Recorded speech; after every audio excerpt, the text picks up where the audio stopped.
Bueno, buenos días. Muchísimas gracias a quienes nos están acompañando en el conversatorio del día de hoy. Hoy vamos a hablar sobre la democracia en tiempos de COVID y de manera particular, cuál ha sido el impacto que ha tenido la pandemia de manera particular, las restricciones, la presencialidad, la semipresencialidad en los debates del Congreso de la República.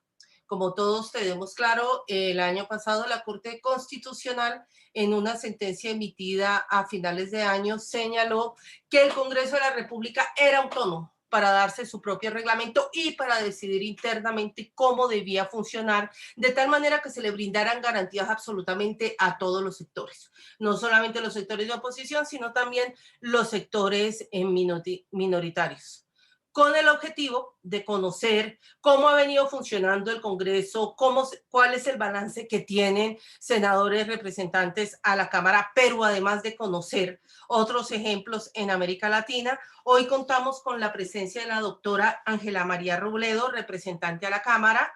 Fue candidata a la vicepresidencia de la República, razón por la cual al obtener el segundo lugar en votación pasa a integrar la corporación.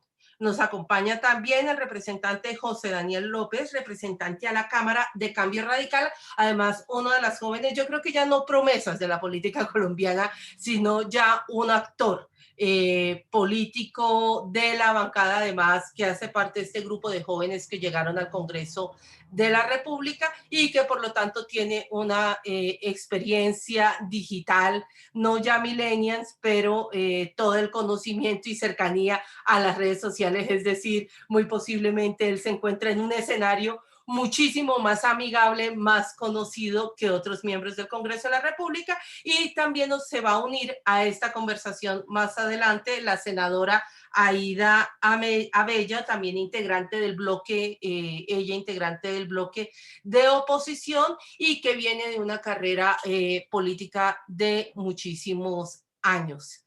Así que para iniciar deseo, y si me permiten, compartir pantalla. No compartir yo pantalla, agradecería si me pudieran ustedes hacer la presentación de los resultados de la encuesta que hicimos a finales del año pasado desde la misión de observación electoral con el objetivo de conocer cuáles eran las miradas de los senadores y representantes a la Cámara sobre el nuevo trabajo en virtualidad al que nos llevó la pandemia. No sé si de pronto Luisa o Angélica pudieran compartir la pantalla. Sí, señora, ya.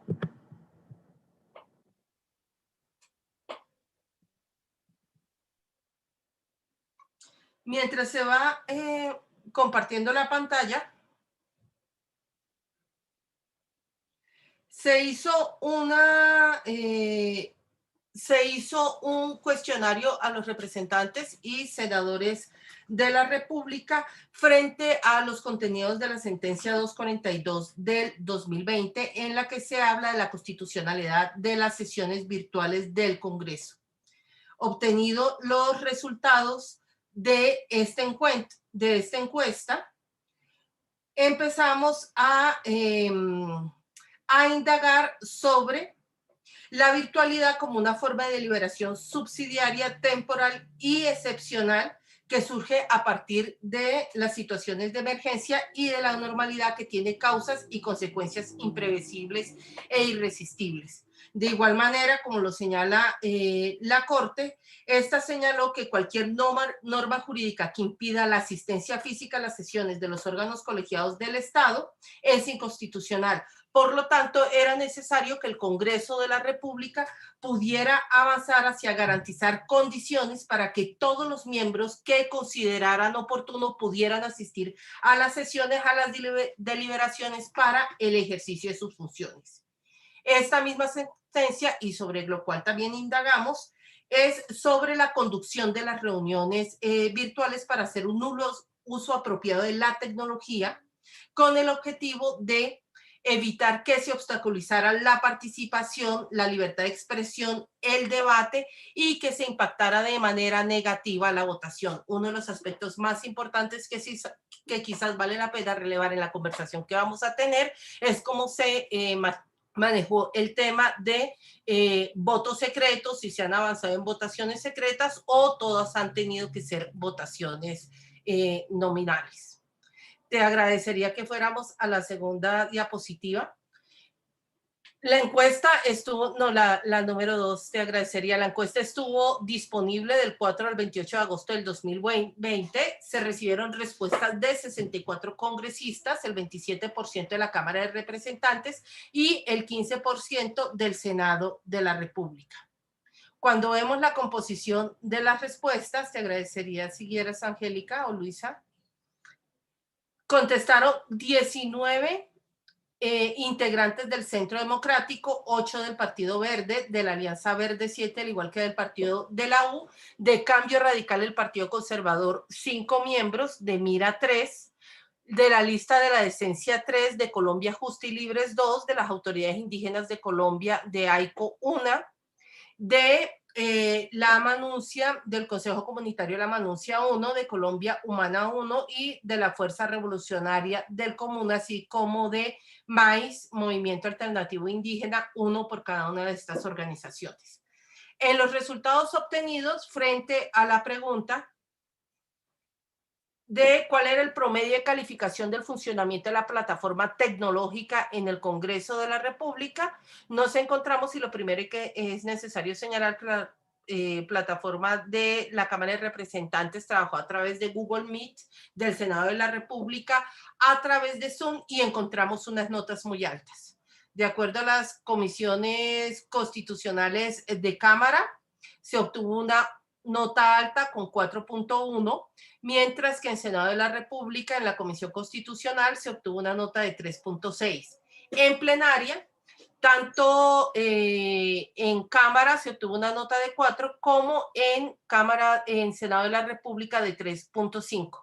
Lo que encontramos, los resultados que ustedes van a ver públicos en la página web de la Misión de Observación Electoral, es que de manera general la participación a través de los diferentes medios virtuales tiene una alta calificación y demuestra una importante satisfacción por parte de los diferentes congresistas. Así que pareciera que no fuera problemático y que más bien hubiera facilitado la participación de los congresistas y haber mantenido, por lo tanto, una actividad a lo largo de manera particular del segundo semestre del año pasado. Se presentaron las garantías, se preguntó por las garantías para el funcionamiento de las sesiones virtuales del Congreso, y dentro de estas garantías la Misión de Observación Electoral destacó 6. La primera de ellas, las facilidades en la participación e intervención, específicamente en el uso de la palabra en condiciones de igualdad, es decir, si todas las organizaciones políticas independientes si pertenecían a la oposición al gobierno, eran independientes, tenían acceso a la palabra en igualdad de condiciones. Se miró también y se preguntó por la calidad del debate en términos de profundidad y fundamentación. Se habló de la seguridad de las sesiones y de las votaciones, y aquí vamos a preguntarles a nuestros invitados a esta conversación sobre la experiencia de la votación virtual, la transparencia de las mismas.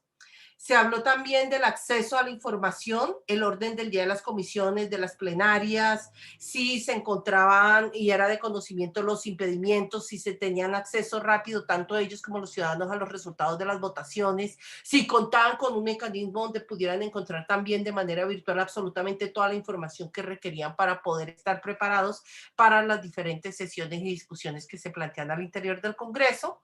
La publicidad de las decisiones es uno de los aspectos importantes, porque si bien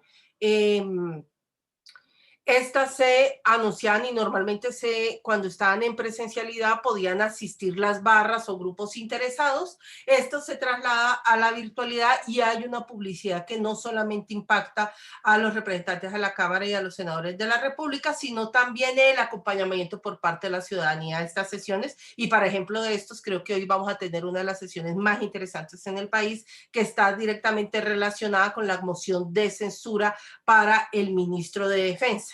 La virtual ha permitido que este tipo de sesiones no solamente llegue a través de la televisión, sino que también se encuentre en los bolsillos, en los computadores y las pantallas de cada uno de nosotros. Y finalmente, sobre la participación ciudadana, particularmente frente a la convocatoria, la realización de las audiencias públicas y cómo fue esa experiencia de virtualidad con los y con las ciudadanas.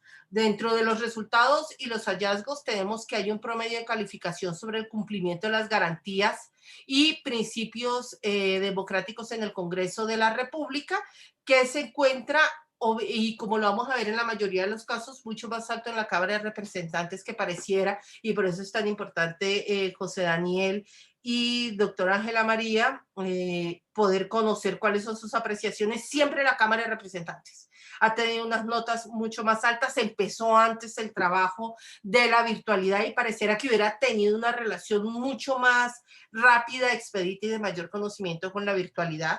Todas, casi todas las notas, excepto lo de participación ciudadana y la seguridad frente a las sesiones y la votación, estuvieran por encima de 4. Mientras que en el Senado de la República ninguna llegó a 4, todas estuvieron de entre 3.29 y 3.76, siendo estas dos notas más altas la de publicidad y calidad del debate. Tanto para la Cámara de Representantes como para el Senado de la República. Los escenarios más castigados fueron los relativos al de participación ciudadana y de manera particular el Senado de la República, quienes lo contestaron, hacen un llamado frente a la seguridad de las sesiones y la seguridad de las votaciones. Frente a la pertenencia política de los congresistas que consideran que los partidos declarados en oposición cuentan con garantías en las sesiones virtuales, encontramos que el 80% considera que la vulneración de las garantías a los partidos de oposición se debe a que no se le concede la palabra en condiciones de igualdad. El 50% a que se restringe de manera deliberada el tiempo de intervención, el 10% a que no se toman en consideración sus proposiciones, al igual que son interrumpidos por los congresistas en sus intervenciones son interrumpidas de manera permanente, y de igual manera se señaló que no hay garantías en cuanto a que no se convocan sesiones propuestas por la oposición para hacer ejercicios de control político o para poner determinadas leyes en un orden de importancia, en el orden de importancia que consideran necesarios. En lo que se refiere a el porcentaje de aceptación del ejercicio de funciones del Congreso de la República en relación con las sesiones virtuales no presenciales, encontramos que los congresistas que participaron en la encuesta consideran que en el marco de las sesiones virtuales hay determinadas funciones que deberían realizarse de manera particular en la presencialidad al encontrar las notas que vemos. Consideran que la función judicial, electoral y constituyente de manera particular, que tienen menos del 50%, deberían hacerse de manera presencial, mientras que las funciones legislativas de control políticos y las administrativas se encuentran o señalan los congresistas que las consideran adecuadas de cómo se han venido llevando desde la virtualidad, y por lo que se ve en las respuestas pareciera que ahí no hay ninguna prisa por poder pasar a la presencialidad cuando hablamos de las funciones legislativas de control político y administrativas. Sí, con estos datos creo que podemos dar inicio a la conversación sin antes pedirle al profesor Felipe Botero, que además dirige, y bienvenida senadora Aida Bella, quien además dirige la Congreso Visible de la Universidad de los Andes, además analista y politólogo reconocido, que nos haga un balance del trabajo de la oposición en dos ejes fundamentales, el primero de ellos relacionado con la pandemia y el segundo, pues cómo ha sido también la exposición y el trabajo de la oposición en el contexto de paro. Siendo más, profesor Felipe, le doy la palabra, 10 minutos y empezaríamos la conversación entonces. Muchas gracias, Alejandra. Nuevamente un saludo para todos y todas. Agradezco a la MOE que nos hubiera invitado para participar en este evento. Entonces, como lo decía Alejandra, voy a hacer una presentación, si me permiten compartir pantalla, sobre el trabajo de la oposición en los últimos meses. Lo que Perdón, ya puedo compartir pantalla. Denme un segundo, por favor. Ya. ¿Me confirman si pueden ver mi pantalla? Sí, señor. Ok, muy bien. Gracias. Entonces, pues esta es una presentación breve en la que voy a hablar sobre el rol de la oposición y el Congreso durante la pandemia. Em,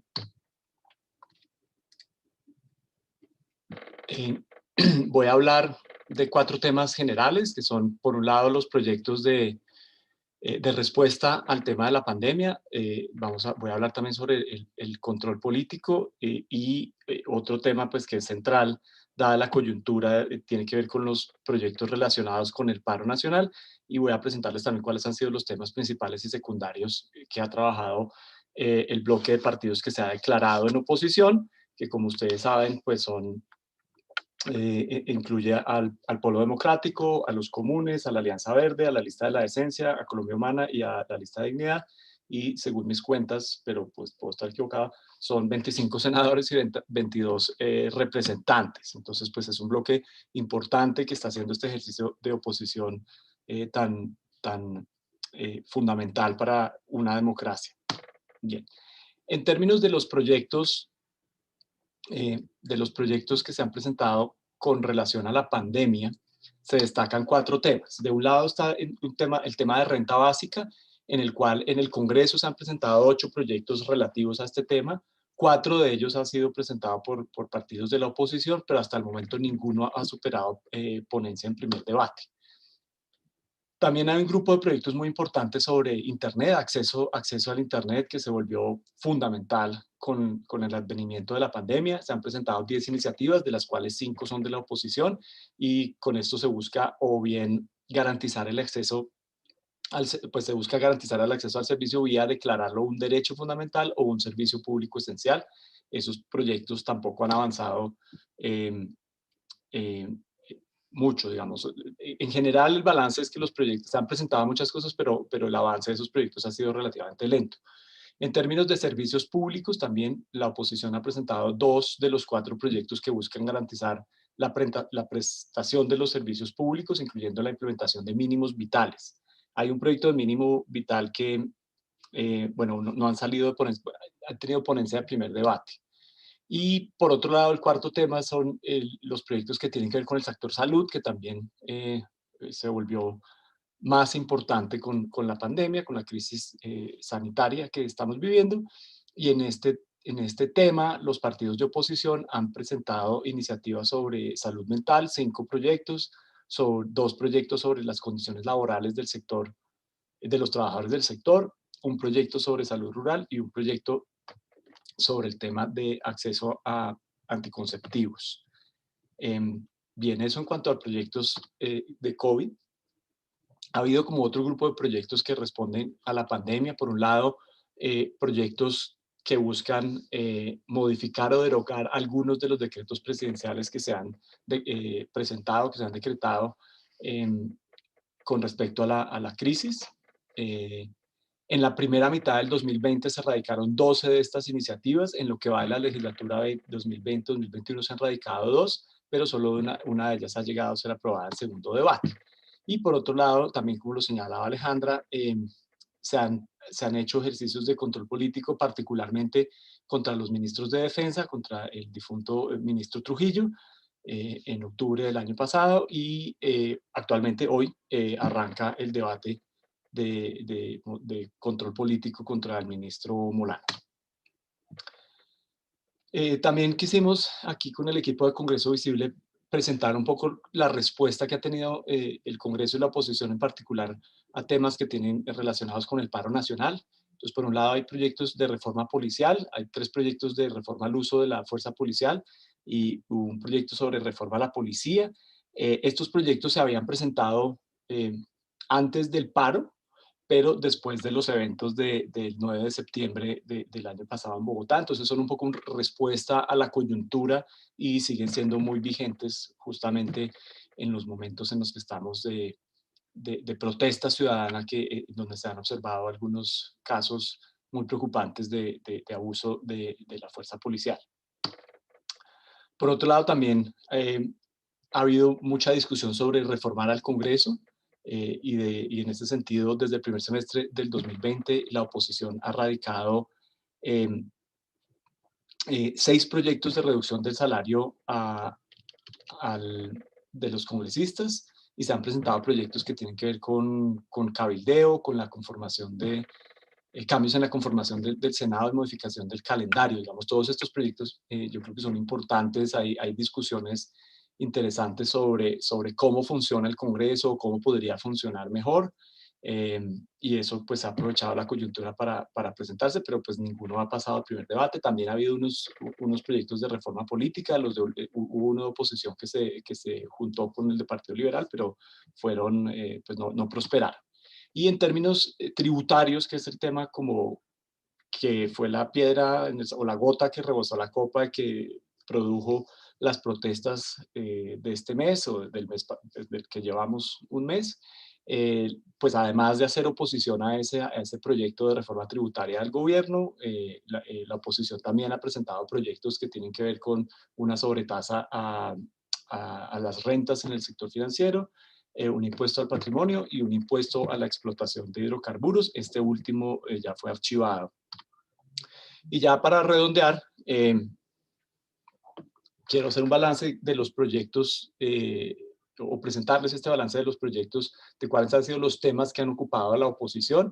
Estos gráficos de sectores, lo que están basados en más o menos 150 proyectos que se han presentado en el Congreso en la última legislatura, que han sido presentados por miembros de la oposición. También cabe resaltar aquí que el Congreso ha estado sumamente activo y que se han presentado el triple de proyectos de una legislatura normal, es decir, van 900 proyectos, casi 930 proyectos, cuando en una legislatura normal se presentan 300. Entonces, la pandemia, y eso es algo interesante, yo no sé si algo de eso salió en la encuesta que hizo la MOE, sería importante también presentarlo en la discusión, cómo la pandemia o el hecho de la virtualidad ha aumentado la producción legislativa. La oposición en particular se ha concentrado en temas que tienen que ver con seguridad social y salud, temas de derechos fundamentales, minas y energía. Esos han sido como el grueso, que pues son temas que la oposición se ha abanderado de esos temas, lo cual pues es muy importante. Y temas, en términos de temas secundarios, pues ha habido casi un 40% de proyectos que tienen que ver con la administración pública, casi un 25% de proyectos que tienen que ver con bienestar y pobreza, y el restante, los otros porcentajes, son proyectos de economía y medio ambiente. Entonces la oposición ha estado muy activa presentando proyectos, y parte de la razón por la cual los proyectos no han avanzado mucho tiene que ver justamente con el volumen tan alto de proyectos que están en este momento en la agenda legislativa, que hace que todo pues se devore, que el trámite, que en general es lento por diseño, pues ahora en esta legislatura en particular sea aún más lento, pero pues de eso sí sería muy interesante hablar con los congresistas, las congresistas Robledo, Abella, López y nuestra invitada internacional. Entonces con esto cierro mi intervención, no sin antes darles las gracias. Felipe, muchísimas gracias. Creo que con esto ya podemos empezar la conversación. Yo deseo iniciar esta conversación con la diputada Dolores Martínez, que es diputada de la Nación de Argentina, de la Unión Cívica Radical y del Interbloque Juntos, diputada, el Interbloque Por el cambio. Juntos por el Cambio. Quisiera conocer primero cómo ha venido funcionando cuando el año pasado se declara la pandemia. ¿Cuál fue la primera reacción en el Congreso de la Nación de Argentina y cuáles fueron las medidas que empezaron a tomar para el funcionamiento? Bueno, muchas gracias, Alejandra, y gracias por supuesto por la invitación, y un placer compartir con los colegas del Congreso colombiano. Para mí esto es muy interesante, me parece que son espacios que nos ayudan a poder entender cuáles han sido las dificultades que enfrentamos los distintos congresos de la región, y de qué manera podemos seguir avanzando, en definitiva, para que lo que entiendo que a todos nos interesa es que nuestros congresos se desempeñen mejor, ¿no? Frente a los problemas que tiene nuestras ciudadanías, nuestra región. Escuchaba atentamente tanto a Alejandra como a Felipe, y la verdad que en líneas generales, nosotros también en Argentina hemos tenido básicamente los mismos debates. Para contextualizar un poco, en Argentina se declara la pandemia el 20 de marzo, y el 13 de mayo, en la Cámara de Diputados y en la Cámara de Senadores, tuvimos nuestra primera sesión virtual. Es decir, nos llevó un poco más de un mes poder poner en funcionamiento nuevamente la Cámara, en un contexto, que esto me parece importante destacarlo, en un contexto para entonces en Argentina que era de total confinamiento en todo el país. Digo, no había otra posibilidad que ir hacia un sistema telemático, hacia el uso de las sesiones virtuales y el funcionamiento telemático de la Cámara, si lo que queríamos en definitiva en Argentina era garantizar que uno de los poderes más importantes que tenemos pueda funcionar y dar respuestas ante la pandemia. Las discusiones fueron muy similares a las que estuvieron ustedes en Colombia.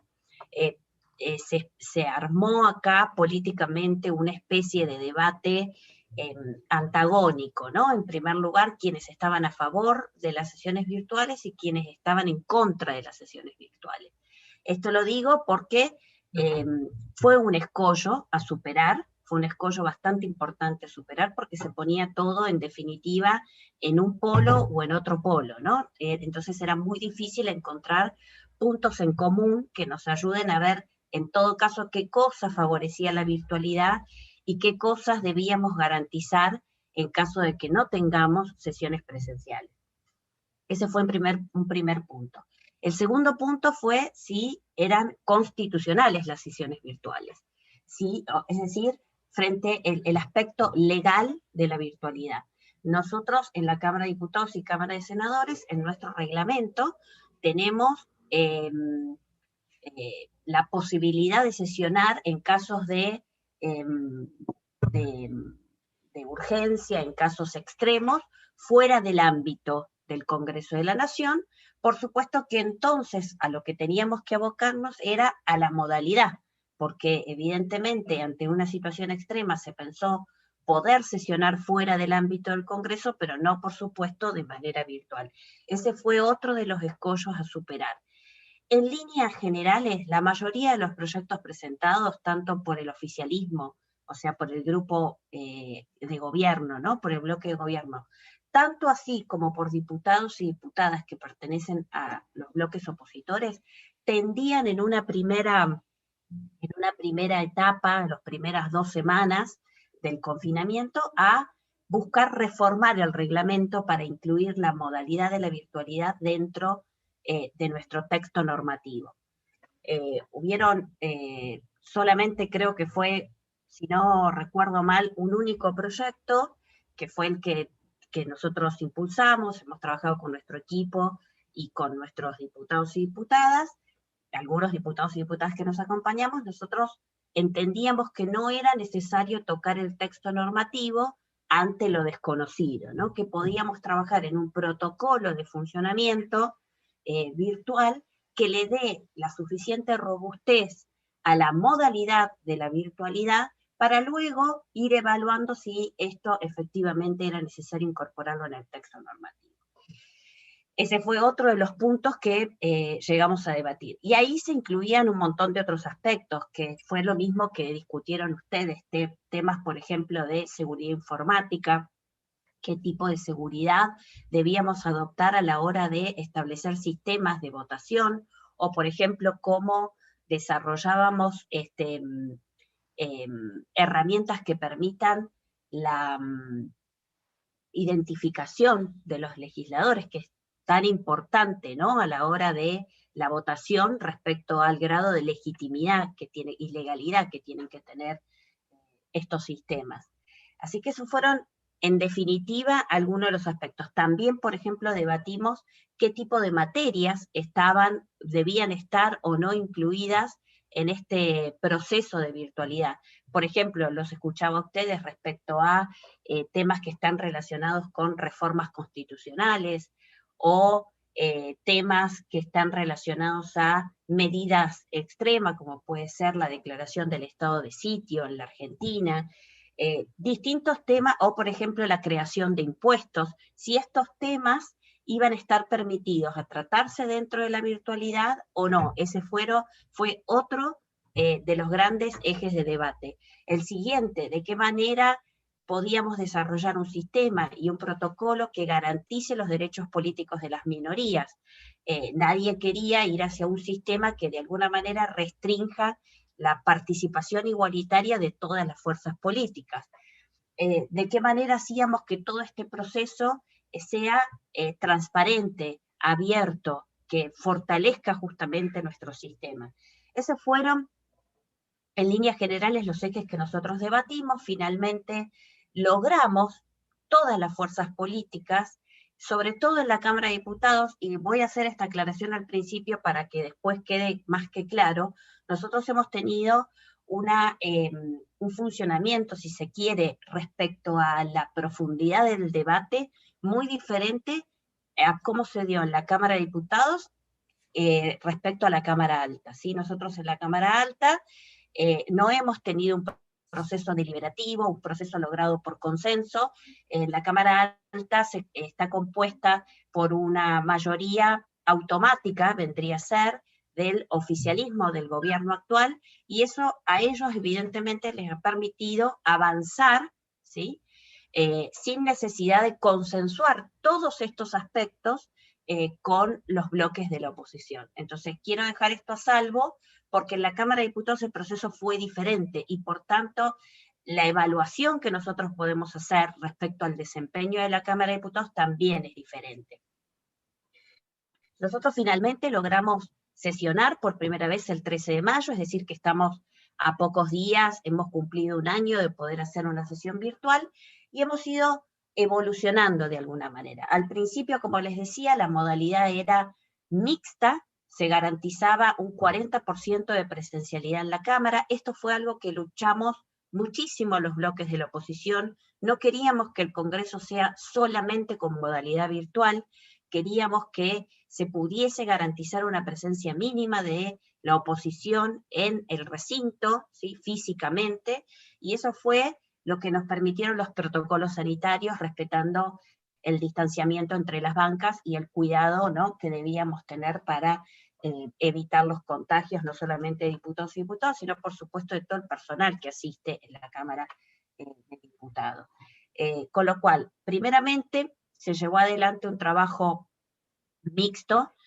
Como les decía, no se modificó el reglamento, solamente se trabajó en un protocolo de funcionamiento legislativo que contuvo todas estas características de seguridad, de dinámica de la participación del oficialismo y de la oposición, del uso de la palabra, de establecer, nosotros utilizamos el sistema Webex, por ejemplo, discutíamos, recuerdo por entonces, si habilitábamos el chat, si podíamos tener habilitaciones para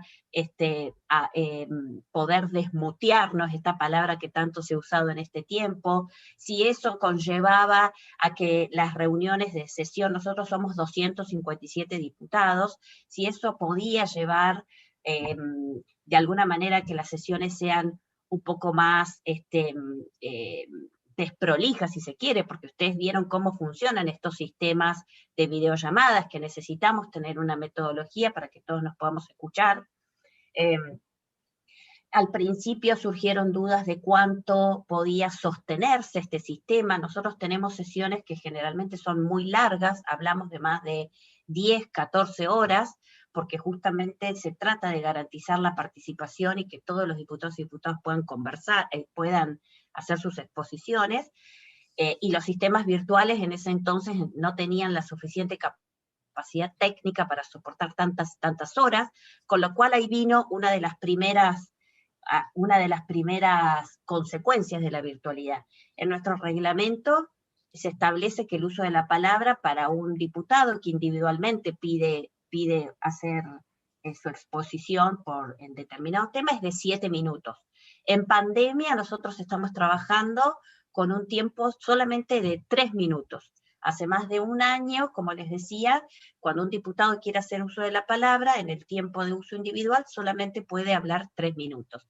Eso, si se quiere, retrotrae, ¿no?, los derechos políticos, porque estamos hablando de menos capacidad para hacer uso de la palabra y también menos capacidad para articular un discurso. Imagínense en 3 minutos lo poco que uno puede decir o las dificultades a las que se enfrenta.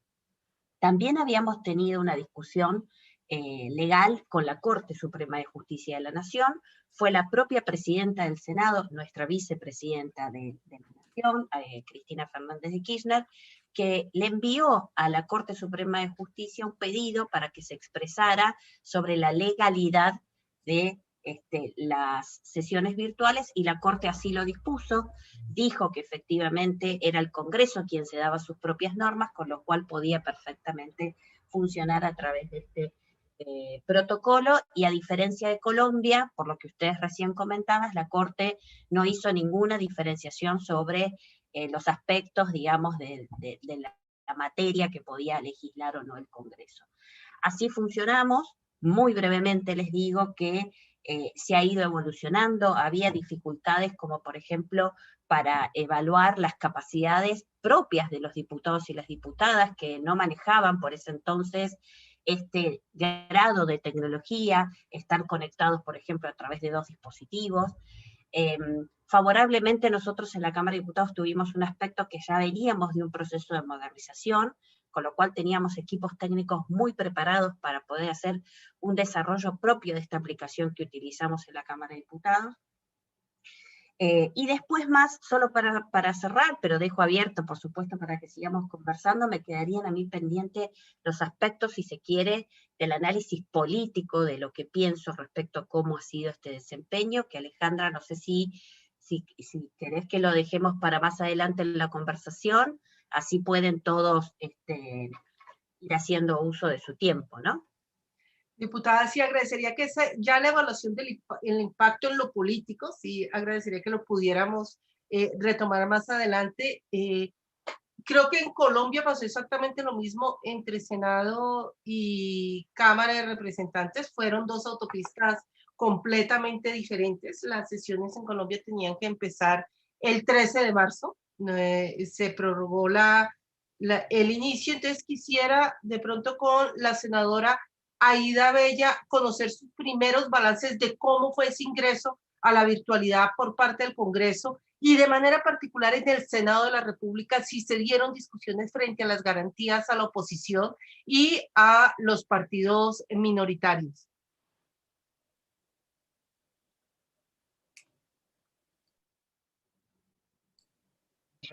Vale. Muchísimas gracias, Alejandra. Un saludo muy especial a Angelita, a José Daniel, a Camila. Bueno, y gracias por habernos invitado a este foro. En el Congreso de la República, especialmente en el Senado, ¿qué ha pasado? Primero que todo, pues ha habido un silenciamiento. Nos quisieron realmente silenciar en el Congreso. La virtualidad que decretaron al principio era total. No había posibilidad de hacer una de las sesiones presenciales. Por consiguiente, lo manejaban todo desde la presidencia del Senado. Cuando no querían darnos la palabra, simplemente no nos veían, no veían las manos, no veían la solicitud. Hicimos hasta letreros diciendo palabra y no nos daban la palabra, no nos veían, nos invisibilizaban completamente. Total de que nos tocó incluso hacer muchas cosas para que empezaran a hacer las sesiones semipresenciales, como las hacen en cualquier congreso del mundo. Puede que no vaya todos, porque pues el nivel de contagio también ha sido algo significativo dentro de las cámaras, tanto en la Cámara de Representantes como en el Senado. Pero, ¿qué pasó? Pues realmente habían debates en los cuales no nos daban la palabra. Segundo, también tenían una facilidad enorme para hacer unos quórum gigantescos, lo que nunca ocurre en las presenciales. Estaba el 95 y hasta el 100% de los senadores, y entonces todos estaban cómodamente en sus casas mirando que pasaba mientras este país se desbarataba. ¿Qué pasó en el país primero? Pues se inundó de una cantidad de normas. Nosotros tuvimos casi 200 decretos de pandemia. Si no alcanzábamos a leer uno cuando estaba saliendo el otro, no alcanzábamos a leer ese cuando ya había otro decreto que se superponía. Y esto se volvió una situación realmente casi que inmanejable. Hicieron lo que quisieron con el dinero. Esta fue una situación complicadísima porque lo teníamos que debatir de todas maneras en el Congreso. Más, el Congreso debería hacer el control de las normas que se estaban sacando. Hubo tal vez unas 2 sesiones en las cuales, pues no solamente los 3 minutos de la compañera que acaba de hablar, sino que muchas veces pues uno saludaba y ya tenía que despedirse.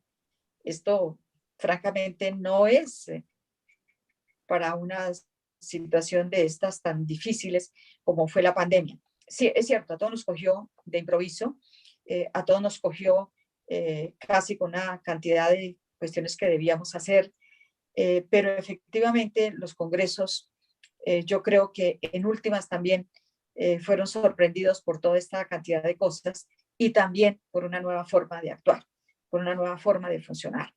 Eso es terrible. Aida, una pregunta, senadora Aida, una pregunta. El Congreso de la República tenía que haber empezado el 13 de marzo del año pasado, sus sesiones se aplazaron un mes y empezaron el 13 de abril. Ese mes en que no estuvo en sesión pública, ¿hubo un trabajo de concertación o hubo un trabajo conjunto entre las diferentes organizaciones políticas para definir cómo era el trabajo en virtualidad? ¿O fue un mes en el que el Congreso quedó paralizado sin saber cómo avanzar? Completamente paralizado. Yo creo, por lo menos el Senado.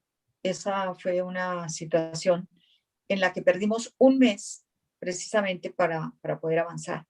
Mientras ellos distribuían y aunaban un poco el dinero en el FOME, que fue el Fondo Especial de Emergencia, que se creó precisamente para manejar la pandemia. Y ese mes lo aprovecharon, eso sí, los del gobierno, porque tenían el Congreso completamente paralizado. Y ahí fue donde todo el mundo empezó, bueno, tienen que citar las sesiones, pero no teníamos tampoco los Zoom para hacerlas, etcétera. Y también empezábamos el primer confinamiento muy complicado, pero ese mes fue realmente perdido, Alejandra, gracias por acordar esta situación que se presentó. Y efectivamente, quien es el presidente del Congreso, pues tampoco se prestaba mucho como para que las cosas se hubieran hecho con más aceleradamente.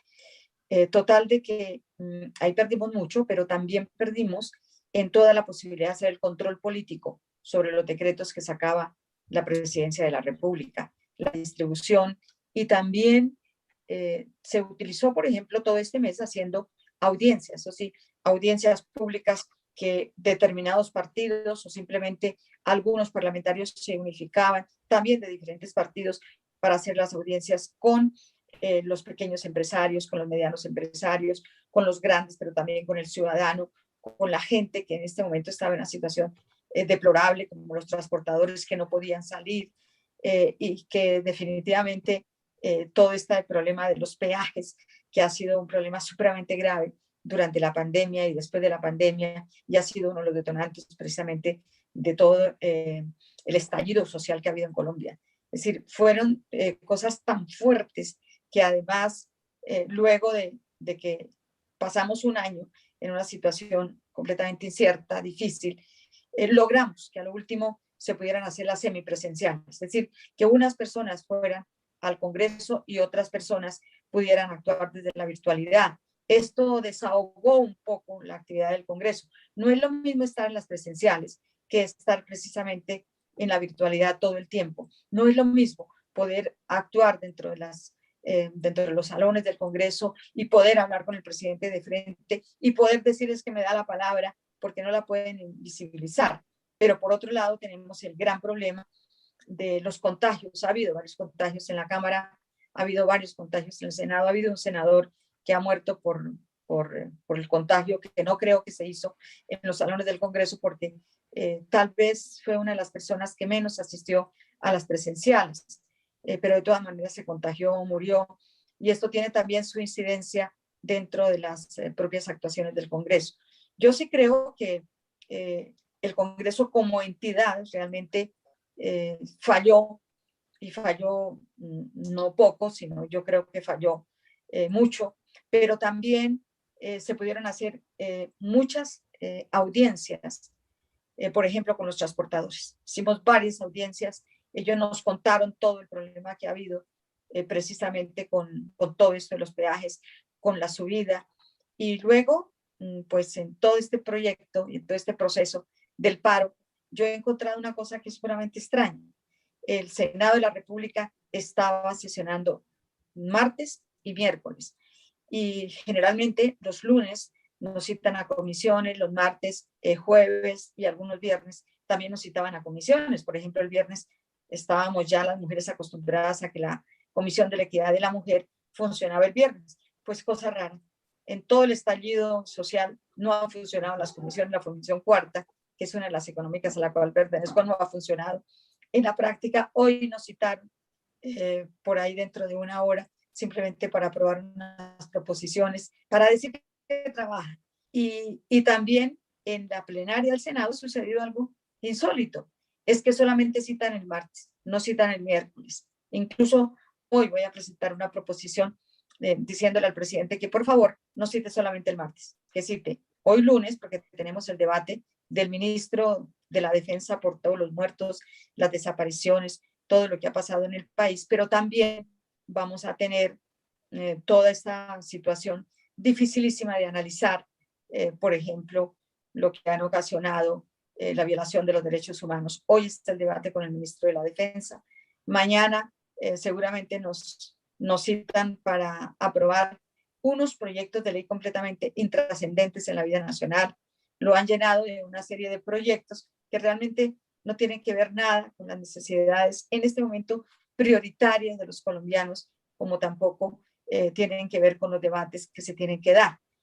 Hoy, ahora, si estamos de acuerdo, ahora nos regresamos. Ahora volvemos en la siguiente ronda al tema del funcionamiento del Congreso de la República, no solamente en contexto de pandemia, sino además en contexto de paro, pero quisiera ir con la doctora Ángela María Robledo, y estábamos señalando la diferencia, que es lo mismo que pasó en Argentina, las dos cámaras iban en autopistas diferentes. ¿Cómo fue el proceso en la Cámara de Representantes? Que además en lo que se ve en la encuesta pareciera que hubo un acercamiento mucho más concertado a la virtualidad, y qué pasó durante ese mes del 13 de marzo al 13 de abril para tratar si se trataba de llegar a consensos, acuerdos en el manejo de la virtualidad, y cómo inició ese acercamiento a la virtualidad por parte de la Cámara de Representantes en términos de garantías. Bueno, Alejandra, gracias por la invitación de la MOE, gracias al doctor Felipe Botero por su interesante presentación sobre la tarea de la oposición, porque además de todo lo que presentas, Felipe, muestra algo de lo cual acusan a la oposición, y es que no trabajamos y no hacemos sino decir no a todo, y lo que muestras, como lo decía también Aida, es una enorme actividad que tenemos hoy como bancada de la oposición, después de muchas décadas, un número muy significativo de hombres y mujeres que además, pues digamos, nos paramos como una fuerza alternativa, y que muestra que la tarea ha sido bastante importante, y a Dolores por su experiencia. Mira, si tú recuerdas, Alejandra, yo no estuve ese primer semestre en el Congreso, yo regresé prácticamente a finales de noviembre, mi credencial había sido anulada en razón a, bueno, eso que llamo la curul de la oposición, la segunda votación con Gustavo Petro en su momento, y bueno, no me tocó, y yo creo que José Daniel, con quien coincido, que es un colega maravilloso, y a pesar de que a veces no nos encontramos en cosas, trabajamos mucho, él puede contarnos mucho más eso. Yo lo que tendría que decir es lo siguiente. Lo primero es que la pandemia, como bien decía Ida y como lo decían ustedes en su introducción, coge a Colombia entera y al mundo entero en una enorme dificultad de reaccionar pronto. Creo que no solo nos pasó a nosotros, le pasó al mundo entero. O sea, eso no es solamente como un tema, pero en Colombia de manera particular, a un Congreso muy desprestigiado, a un Congreso que de tiempo atrás venía legislando en contra de la ciudadanía, a un Congreso que desde que yo estoy allí hace más de 10 años venía aprobando presupuestos donde la mayor inversión era para la guerra. Solo en el último año de Juan Manuel Santos y en estos de Iván Duque se invirtió un poco más en educación, a un Congreso que venía apoyando en el 2019 la reforma tributaria que le entregó billones de pesos en exenciones a los grandes sectores económicos, a un Congreso que venía resistiéndose a implementar el acuerdo de paz en un punto fundamental para Colombia, que son las condiciones de vida de hombres y mujeres en el campo, que fue la reforma tributaria, y a un gobierno que ganó diciendo no a la paz. Entonces, esto nos toma en un momento muy difícil y en una movilización del 2019 que sacó a la calle a millones de personas, que el gobierno de Iván Duque abrió una cosa que se llamaba la conversación nacional, perdónenme la expresión, una babosería total, y que nos confina en ese momento. ¿Qué pasó en la Cámara? Yo tengo que decirlo, en la Cámara hay un presidente y quizá por eso las altas votaciones y la buena valoración, Alejandra, que es el presidente Germán Blanco. Germán Blanco es un hombre de derecha, es un conservador, que cuando se posesionó se comprometió a cumplir unas reglas en equidad, en transparencia, en funcionamiento y en visibilidad para toda la Cámara. Y yo tendría que decir, siendo una mujer de la oposición, feminista, pacifista, etcétera, que el doctor Germán Blanco, en términos generales, ha cumplido. No ocurre lo que dice Aida, nosotros tenemos un chat activo. Entiendo que los mayorcitos aprendimos rápidamente a movernos en la plataforma y eso ayudó. Hay un chat activo que hace totalmente transparente quién toma la palabra, quién sigue en el orden de la palabra, cuál es la disposición. Eso le ha dado digamos, un aire democrático al Congreso y a la Cámara en particular. Y yo lo atribuyo a la forma como Germán Blanco conduce la Cámara, la manera como da su tarea. Ahora, ya en temas álgidos, como los debates de control político, como lo que fue la sesión para analizar los 170 decretos que prácticamente en estado de emergencia, que fue como un estado de sitio en Colombia durante los meses que gobernó así Iván Duque, ya en esos temas yo creería que las garantías no son tan amplias. El tiempo es un poco más corto, a un hombre como Carlos Holmes Trujillo, que tenía que responder frente a lo ocurrido no solo en el 2019 de atropellos del ejército y de la policía, sino también lo ocurrido particularmente en Bogotá. Se recortaron los espacios, él no asistió al Congreso de la República, y en el debate de los 170 proyectos en las primeras tandas hubo documentos de la oposición que no hubo la posibilidad de poderlos presentar, y tuvimos una enorme tensión con compañeros de lo que llaman partidos independientes y los partidos de gobierno, porque nos decían que nosotros no podíamos sino hacer una pequeña valoración, no evaluación, sobre la calidad constitucional de esos decretos. Estaba la Corte, y en general la Corte aprobó la mayoría de los decretos, solo devolvió algunos. Pero por esa vía de estado digamos, de emergencia social y económica, Iván Duque incorporó una reforma laboral, que soy uno de los temas y de las razones de la gente estar en la calle. Incorporó una reforma al sistema de pensiones que la Corte Constitucional no consideró exequible. Tumbó algo que era importante, fíjense, de los decretos, que era rebajar el aporte de seguridad social a las personas pensionadas, Dolores, porque en Colombia las personas pensionadas no se pensionan con el 100%, sino con el 70 o el 80% según su estatus, y son muy pocas las personas pensionadas. Bueno, y hay una brecha gigantesca entre quienes somos y nos vamos a pensionar como excongresistas y quienes son ciudadanos de a pie. Y hubo también muchísimos decretos que fortalecieron el sistema financiero. El sistema financiero en Colombia es el único que tiene ganancias el año pasado, solamente por decir algunas cosas. Entonces creo que jugó a favor, y estas buenas calificaciones un hombre que yo creo, que siento que es garante incluso de nuestras tareas en la oposición. Segundo, es verdad, concurren muchos más congresistas, algunos de manera más activa, otros de manera más inactiva, pero yo que llevo tanto tiempo en el Congreso les digo, Alejandra, que es la primera vez que oigo a congresistas que yo ni siquiera reconocía en el Congreso. Y eso me parece que es interesante. Tercero, sobre las audiencias. Felipe, siempre he pedido que Congreso Visible, y eso es una tarea difícil, pero que el Congreso Visible pudiese recoger la tarea de audiencias que se han ido volviendo muy importantes en el Congreso de la República. En las audiencias, creo que hubo audiencias muy interesantes, audiencias, incluso empezaron antes, como decía Ida, de que formalmente el Congreso de la República empezara a hacer, y por ejemplo cito una, la que frente a un proyecto que ponía límites a la consulta previa, y que tendríamos que decir que de manera muy sensata, Cambio Radical aceptó retirar el proyecto porque en la audiencia las voces del 99% de los indígenas, de los campesinos, de los afro dijeron, eso es inconstitucional, es acotar la consulta previa sin que haya consulta previa, que en Colombia, Dolores, eso es muy importante porque es una de las formas de proteger de esta economía devastadora, de proteger nuestra tierra, nuestros páramos, el agua, etc. Entonces, para resumir, diría, ¿se demoró el Congreso? Quizás sí.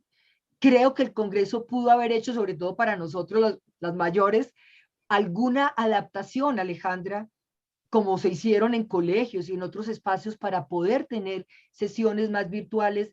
Hubo dos sesiones grandes, presenciales, con muchos cuidados, la instalación en el 20 de julio que pudimos asistir, que hubo medidas de garantía, la votación de este nefasto defensor del pueblo que también se hizo allí, no fue secreta, hubo urna, eso fue muy interesante, y yo creería que valdría la pena poder que ustedes que hacen esta tarea de seguimiento, poder conocer exactamente qué es lo que piensa un hombre como Germán Blanco, que siendo de la derecha genera y promueve esas garantías.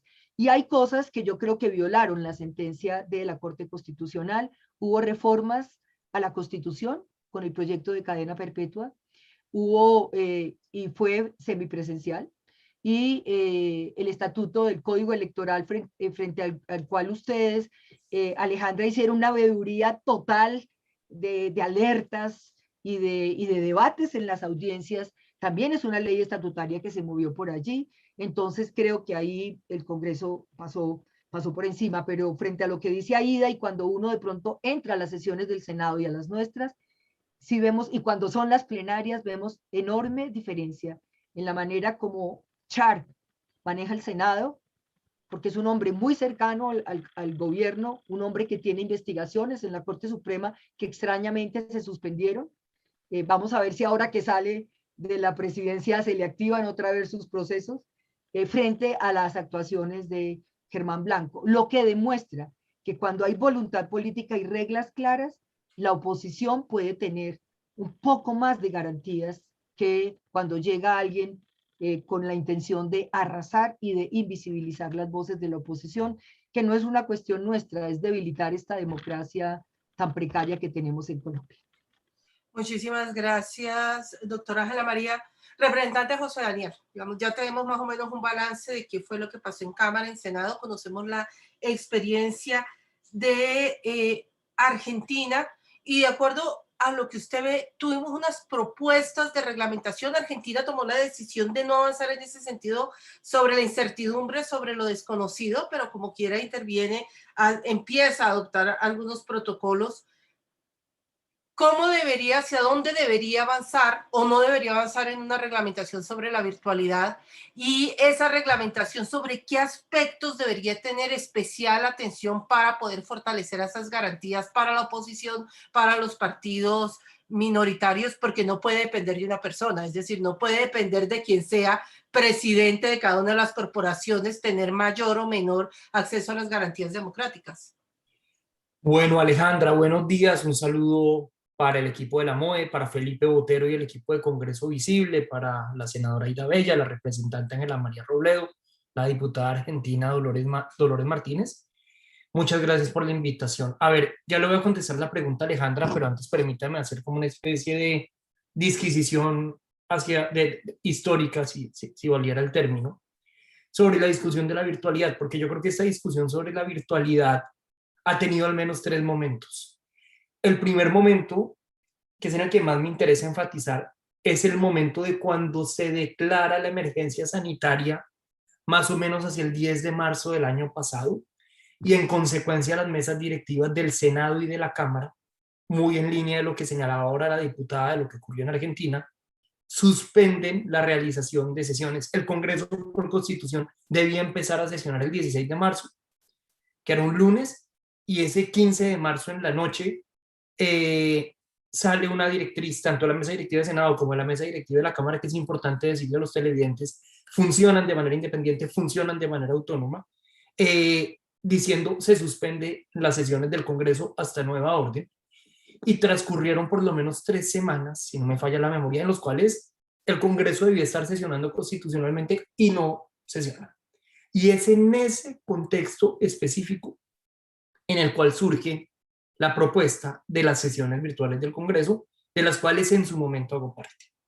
Y hago parte porque era entendido como una contraposición al estado actual de las cosas, estado actual en ese momento, que era el estado del no Congreso, de un Congreso que mandaba cartas para pronunciarse frente a distintos temas, que sacaba propuestas, pero que no tenía la posibilidad ni de hacerle debates de control político al gobierno, ni de tramitar proyectos. De hecho, Alejandra, vinimos a tramitar el primer proyecto más o menos arrancando el mes de mayo, porque los meses de marzo y de abril de lo que se trataron fue una discusión pública muy intensa y una discusión legal también sobre si el Congreso podía sesionar o no virtualmente, muy en la línea también de lo que contaba la diputada Dolores. De hecho, a modo de paréntesis, yo me declaro muy sorprendido, no sé qué significa esa sorpresa, pero me sorprende mucho la similitud entre la historia que ella relata de Argentina y la similitud de la historia colombiana, de cómo todo se plantea en torno al debate si legalmente se puede o no, pero adicionalmente la presentación pública de la idea de un Congreso sesionando virtualmente,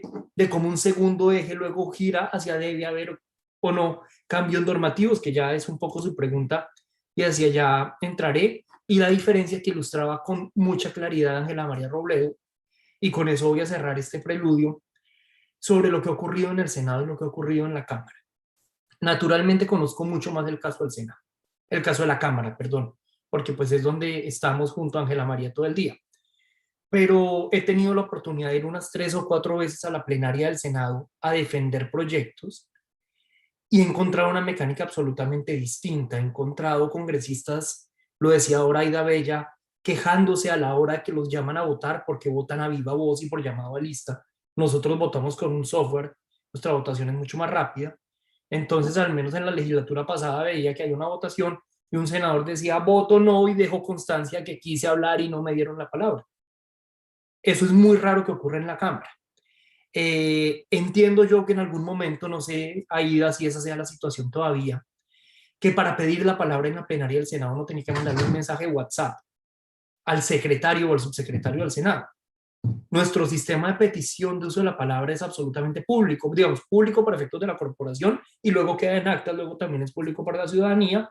Y es que, igual que acá, cuando si yo quisiera, Alejandra, pedirle a usted la palabra, yo escribo en el chat, Alejandra, pido la palabra y queda registrado que la pedí a las 9:52.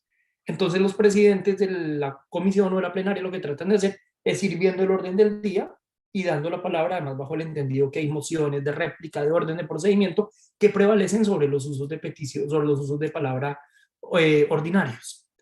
Entonces, dicho lo anterior, me parece que las experiencias han sido distintas y las experiencias también han sido distintas, que esta es como una categoría adicional de análisis que quiero introducir entre la comisión y la plenaria. No sé eso, digamos, qué tan reflejado queda en el estudio, seguramente es subjetivo, pero yo diría que la comisión primera de la Cámara avanzó mucho más rápido que la plenaria de la Cámara el año pasado en la implementación tanto de la virtualidad en su momento como en la votación de reformas constitucionales y proyectos de ley, y posteriormente esta comisión primera de la Cámara fue la primera en salirse de la virtualidad y pasar al estatus en el cual estamos hoy, que son las sesiones mixtas.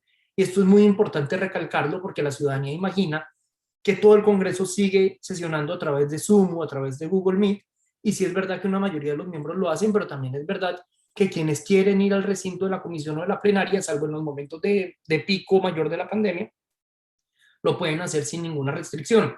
De hecho, voy con más frecuencia a la Comisión Primera del Senado por trámite de proyectos y veo que el funcionamiento de la Comisión Primera en estas sesiones mixtas o virtuales es mucho más dinámico y mucho más garantista que en la propia plenaria. Y comparando comisión con plenaria, ni se diga, aunque también debo reiterar algo que decía Ángela María, y es, si bien mi partido en la práctica está en la coalición de gobierno, yo he asumido una postura independiente frente al gobierno, no me considero parte de esa coalición, y aún desde esa perspectiva de distancia, reconozco que el papel de Germán Blanco como demócrata, como garantista, ha sido maravilloso. O sea, lograr el que acá distintas voces lo vengan a resaltar sin siquiera estar presente, creo que habla mucho de su gestión y es algo de lo cual hay que tomar nota. Pero, como usted dice, Alejandra, eso no puede ser. Digamos, las garantías en el ritual parlamentario no pueden ser fruto del talante de quien circunstancialmente presida la corporación. Por esa razón, una discusión muy álgida que dio el Congreso fue la de reglamentar las sesiones virtuales entendidas como la presencia de todos sus miembros en una plataforma tecnológica, o sesiones mixtas como las actuales, en donde unos van físicamente y otros lo que hacen es participar de manera virtual. En ese sentido, nosotros, tan pronto surgió la pandemia, nos atrevimos a presentar un proyecto de ley que reformaba la ley quinta para crear unas reglas de juego para las sesiones virtuales en unos aspectos. Uno de ellos era en qué condiciones se podía convocar a virtualidad o a sesiones mixtas, y lo delimitábamos a situaciones extraordinarias de fuerza mayor o caso fortuito. Recuerdo que había algunos colegas que en su momento abogaban porque no hubiera una delimitación causal, sino que en cualquier momento y de manera discrecional un presidente de corporación dijera vamos virtual. Pues y eso nos opusimos con firmeza, entre otras cosas, y esto tal vez es uno de mis dolores personales frente a este tema más duros, y es que si bien estoy convencido de la importancia de haber citado o de haber promovido el debate de la virtualidad en marzo del año pasado, siento que con el paso del tiempo, la virtualidad e incluso las sesiones mixtas terminaron volviéndose un medio de comodidad política y de desinstitucionalización para muchos de mis colegas en el Congreso de la República.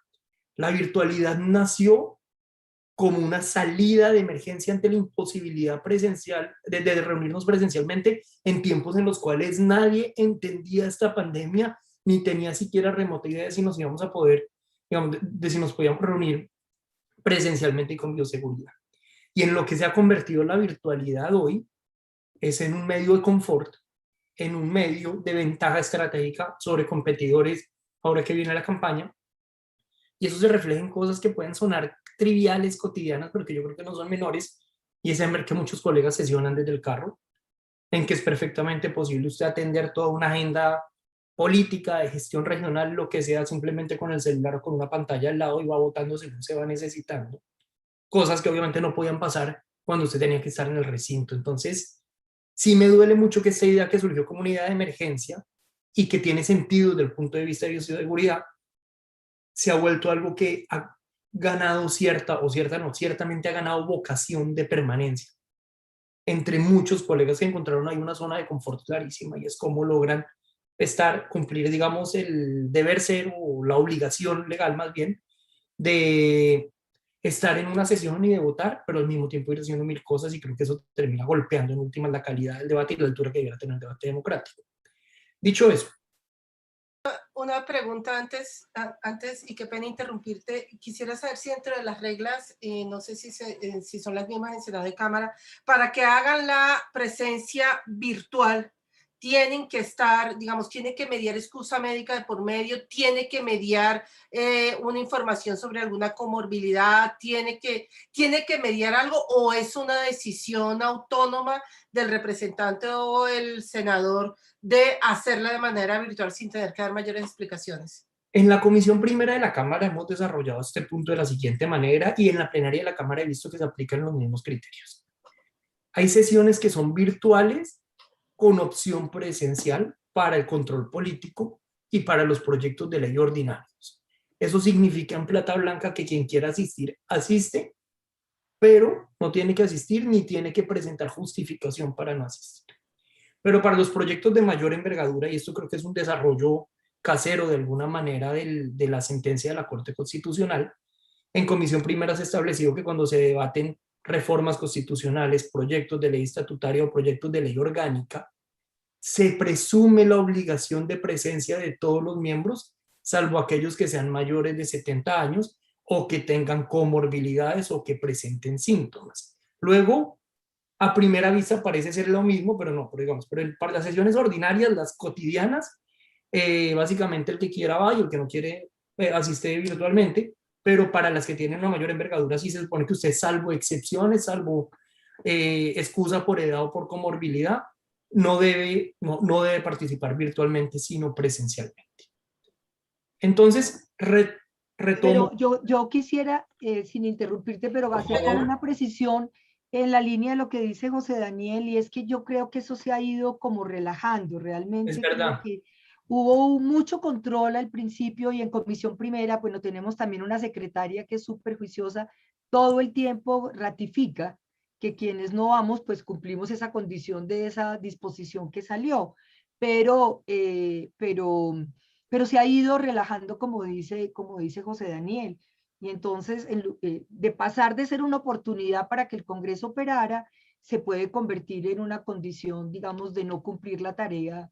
Tan es así que entiendo que colegas nuestros que necesitan, que piden pasaje para viajar y que deberían estar presentes en la sesión, no lo hacen, sino que piden el pasaje, vaya a saber para qué, y no llegan presencialmente a la sesión. O sea, lo que quiere decir que hubo al principio más control, más incluso regulación, yo creo que entre nosotros mismos, pero eso ha ido relajándose, y además, pues bueno, hace 2 meses hubo un pico de pandemia en la Cámara altísimo, y prácticamente casi todo el mundo volvió a la virtualidad. Ya te permito cerrar la misma pregunta solamente para la diputada Dolores. ¿Lo mismo está pasando allá? Digamos, ¿se ha venido relajando el estándar de exigencia para la asistencia? Nosotros, como les decía, les contaba recién la primera parte, más bien las discusiones técnicas que hubo, y también quiero decir que este proceso que se dio en esta primera etapa, en los meses entre mayo y julio del año pasado en la Argentina, fue de la mano del contexto nacional, político nacional. ¿Qué quiero decir? A nivel nacional teníamos un importante grado de concertación respecto a cómo se administraba la pandemia. Es decir, el presidente de la Nación con los principales gobernadores, en el caso de la Ciudad de Buenos Aires, el jefe de gobierno de la ciudad, iban acordando, ¿sí?, las medidas a tomar. Había consenso respecto a cómo administrar la pandemia. Eso se rompe políticamente en julio del año pasado y repercute automáticamente en el funcionamiento del Congreso. Ese consenso que nosotros llevábamos a la hora de adecuar nuestro funcionamiento a la virtualidad comenzó a resquebrajarse, ¿sí? Básicamente hubo un hecho político en la Argentina que fue en el marco de la pandemia, cuando los principales gobernantes se ponían de acuerdo en cómo llevar adelante, vino una medida que tomó el gobierno nacional, que fue quitarle fondos a la Ciudad Autónoma de Buenos Aires, muy importante, fue una quita muy importante de fondos coparticipables que tenemos en nuestro sistema federal, y eso hizo que empezaran a resquebrajarse ese diálogo mínimo político que había para poder consensuar la pandemia. De ahí en más, esto que nosotros teníamos como una reglamentación ad hoc de las sesiones virtuales, que le llamamos protocolo de funcionamiento legislativo, empezó a ponerse en tela de juicio. Cada 30 días había que renovar este protocolo, y cada 30 días volvíamos a la misma discusión. Si era por consenso, si no era por consenso, qué temas íbamos a tratar en el Congreso. Como les decía, desde un primer momento en el Senado la agenda fue otra. Mientras teníamos una pandemia que azotaba al mundo y por supuesto a la Argentina, en el Senado de la Nación se procuraban temas que no estaban relacionados específicamente con la administración de la pandemia, sino más bien con reformas a la justicia, intereses políticos, etcétera. Entonces eso hacía que sea muy dificultoso también en la Cámara de Diputados llegar a acuerdos. ¿Qué pasó? A fines, cuando empieza no es a bajar la curva de la pandemia, pero sí de alguna manera a mesetarse, o de alguna manera, yo también digo que empezamos como a naturalizar la pandemia, en la Cámara de Diputados invertimos la carga.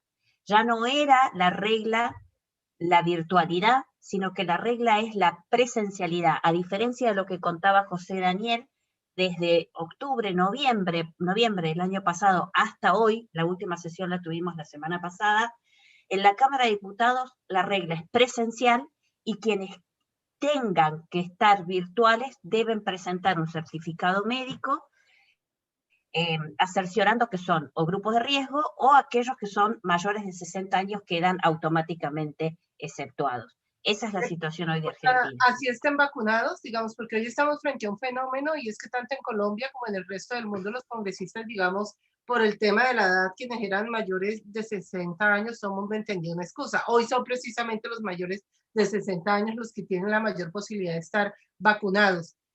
¿Se modificó esa regla en Argentina o no se ha modificado y siguen en la virtualidad? Bueno, ahí entramos a un terreno también un tanto gelatinoso. Esto último que acabas de mencionar sobre el tema de los vacunados, es lo que nosotros desde la oposición planteamos la última semana frente a la sesión que tuvimos, de que para la próxima sesión ya se tenga en cuenta este número. ¿Cuál es el problema ahí?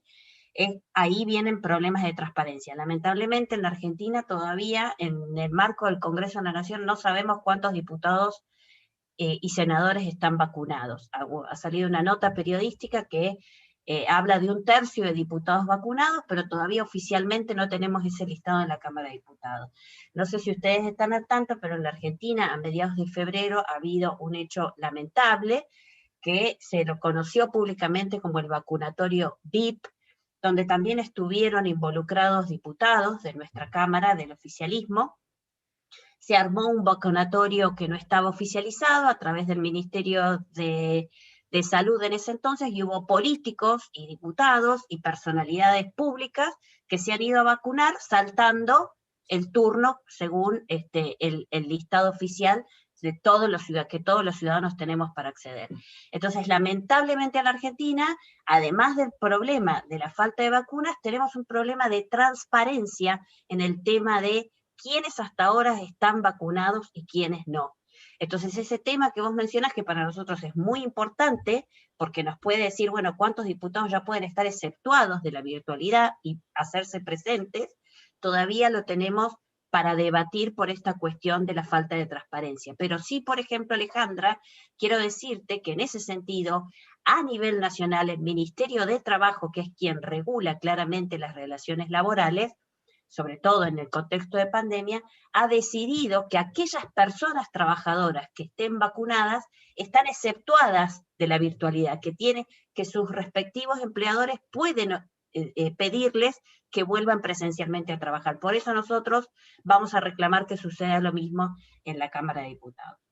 Don Luis, muchas gracias. Qué pena, representante José Daniel. Yo le interrumpí en su exposición. Regreso para que la cierre y le doy la palabra a Felipe Botero, que va a hacer un análisis del tema y también tiene un par de preguntas para ustedes. Perfecto, Alejandra. No, en el tema del proyecto de ley, entonces este era un proyecto de ley que limitaba las causales para que fuera solo, digamos, algo absolutamente excepcional.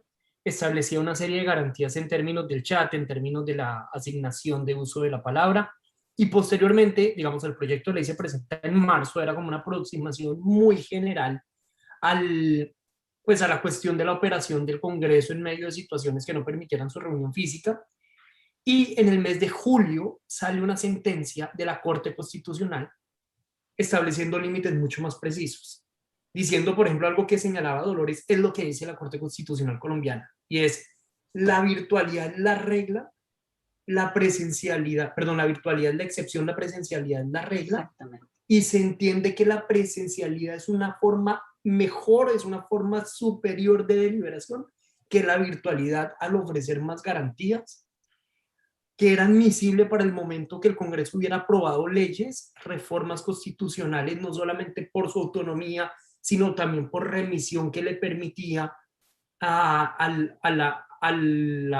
Dios mío, a las cortes y a las juntas directivas de entes del Ejecutivo sesionar de manera virtual. Entonces, al haber un vacío, podía hacerse remisión y por ahí llegábamos a esa posibilidad legal. Y establecía algo muy importante en la sentencia de la Corte. Y es que si bien se admitían sesiones virtuales en medio de pandemia, para proyectos de ley ordinarios, para el control político, las funciones más especiales del Congreso, como la función electoral, como la función de la moción de censura a propósito del debate del del ministro de Defensa, hoy en Senado y mañana en Cámara, las funciones de reforma constitucional y de leyes orgánicas, estatutarias, de presupuesto, si no me falla la memoria, debían darse de manera presencial. Pero entonces la sentencia de la Corte hace algo que generó una discusión enorme, y es que habiéndose metido ya ese terreno de especificidad, la Corte remata la frase de su sentencia con algo que se prestó para todas las interpretaciones, en mi opinión varias de ellas medio reguleyas, y fue decir, en estos proyectos especiales, o en la función electoral, o en la moción de censura, deberán sesionar de manera presencial, si es posible. Entonces, ese pedacito de si es posible, nos hizo, mejor, nos chifló. Se cayó el castillo. Básicamente, porque entonces, ¿qué es posible y qué no es posible? Y eso pues ha llevado en la práctica que la posibilidad o la imposibilidad la termina dictando es el ritmo de la voluntad política de quien preside la comisión o la plenaria respectiva. ¿Qué hacemos? En Senado se ajusta el texto a los estándares de la Corte Constitucional. Había por ahí dos cosas que de hecho en ese momento hablaba con ustedes que hicieron falta, pero creo que queda un texto en lo sustancial ajustado a la sentencia de la Corte Constitucional. Pero cuando llega la hora de la conciliación, los conciliadores por el lado del Senado fue Germán Barón, por el lado de la Cámara fui yo. Yo lo que hice fue acoger el texto del Senado, pues era mucho más cercano a la voluntad de la Corte Constitucional, pero por ende implicaba una virtualidad mucho más restringida, establecía algo que mencionaba Dolores ahora, y es que cada 2 meses debía refrendarse si se continuaban o no las sesiones virtuales, y creo que eso era bueno considerando que era algo tan excepcional. Avanzaba mucho, digamos, en tener una virtualidad mucho más controlada, mucho más cerrada, si se quiere, y eso es sano para la democracia. Y la plenaria de la Cámara rechazó la propuesta de informe de conciliación que yo hice.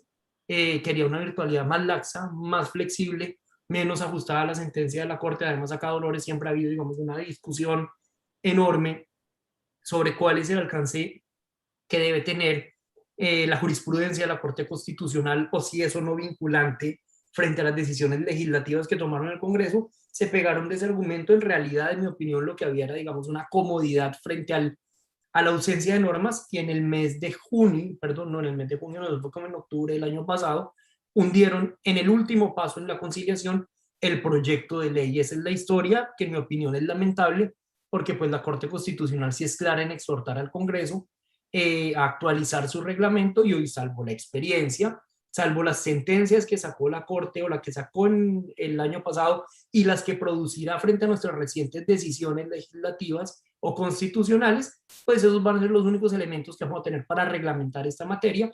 Y el Congreso, pues digamos, en últimas, la plenaria de la Cámara quiso jugársela por una versión mucho más laxa. En la conciliación no nos atravesamos a eso, y como consecuencia de eso, pues hoy desafortunadamente ese proyecto de ley que avanzó en sus 4 debates y llegó a presentarse en conciliación, pues hoy no es un recurso con el cual podamos contar en nuestro sistema jurídico.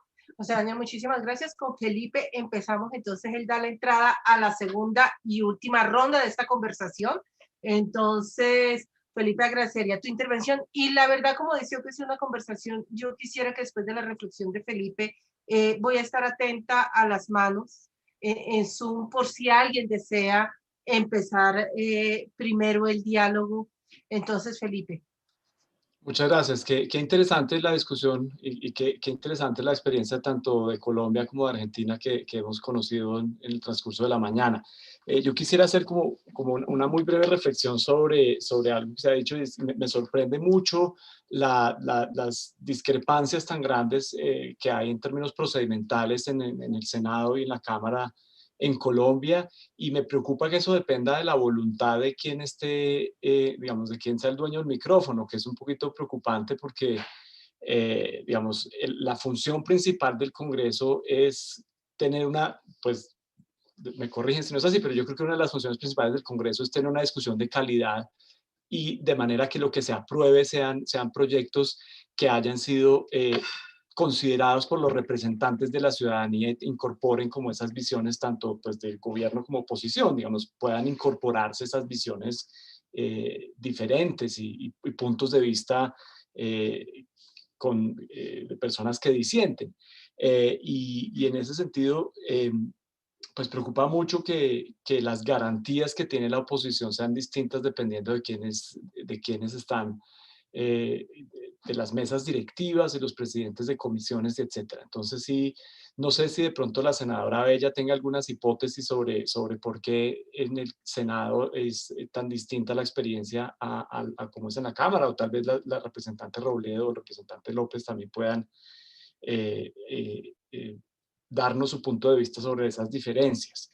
Y lo otro que yo creo que es muy importante, es un punto que tocó el representante López, es el aspecto de la presencialidad y cómo las reglas de la presencialidad se han relajado, porque, de nuevo, volviendo, si uno cree que la función del Congreso es discutir y debatir y darle debate de calidad y de altura a la legislación que sale, pues eso implica unos mínimos, ¿no? Por ejemplo, el mínimo de estar poniendo atención a la sesión.